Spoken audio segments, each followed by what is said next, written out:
SEL Tidbits, Grief During COVID-19. Hi everyone, we just wanted to do a quick introduction of the district's SEL team. My name is Rafia Zaidi and presenting with me today is Jamie Valerio Figueroa. We are school social workers who are part of the district's SEL team, which consists of school social workers and school counselors. We help provide social emotional support services to students at our schools, and we also provide families with linkages to outside resources if needed. Today, we're going to be talking to you about grief during COVID-19. We want you to know that what you're experiencing is grief. There are different types of griefs. The one you might be feeling right now is a sudden loss or change to the world. Often, grief is associated with the loss or death of a loved one. However, mental health providers are saying that the stages of grief are how we are processing the loss or change of the world. The stages of grief are denial, anger, bargaining, depression, and acceptance. For example, we might be feeling in denial, thinking coronavirus was not real and it's not a big deal. We could also be feeling angry and frustrated at how our society is responding to the pandemic as a whole, or even how our neighbors are responding. You could also be angry that you are missing out on special events like graduations, weddings, baby showers, etc. You could also be bargaining, thinking my hands are super dry from washing them every day, but it's gonna pay off.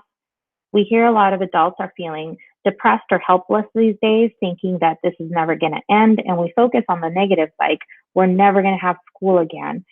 We also know that adults are super resilient, and you could be feeling somewhat of acceptance, meaning that you know that this is happening, but how am I going to adjust to the situation? There is one more stage of grief called meaning, but we will share that in a few. Just know that what you're feeling is completely normal, and what you're feeling is grief. It's important that during this time, you recognize the loss and change. We have so many feelings that are coming up. We have lost what normal life used to look like going to the grocery store. We miss talking to others so closely, or paying for food without worrying about if a keypad is contaminated. We have changed the social connections we had because we can't see them in person, and that takes a toll on our mental health, especially if our loved ones have to self-quarantine for being essential workers, or if they live in nursing homes. We are somewhat creatures of habit, and we have lost our everyday habits like taking the kids to school every morning or picking up Starbucks on our way to work. We have felt the loss of promotions, graduations, trips, special events, and even our jobs. We might also be feeling like we have lost our trust in agencies, medical facilities, and even our own government during this time. We want to remind you that it's okay to feel that way, to feel annoyed, frustrated, or maybe you just want to cry for no reason some days. Recognize that you feel that way, give yourself a few minutes to feel that way, and then try to find meaning and use some coping skills during these scary times. The last stage of grief is meaning. It's social distancing, but it's not social isolation. One of the things that people can do is try to find meaning during this pandemic. That is why we can find some appreciation in our walks with nature. We could also use that time to appreciate the time we have with our kids and our loved ones at home. We could also find other ways to use technology to still stay connected with our loved ones, or even throw virtual parties through technology so that we can find some kind of connection through this time.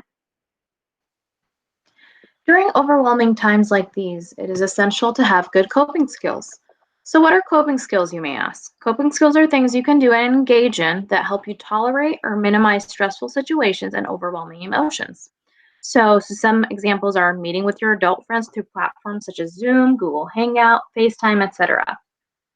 It is also just gardening with a loved one, or even catching up on those shows that you always wanted to see but never really had the time to.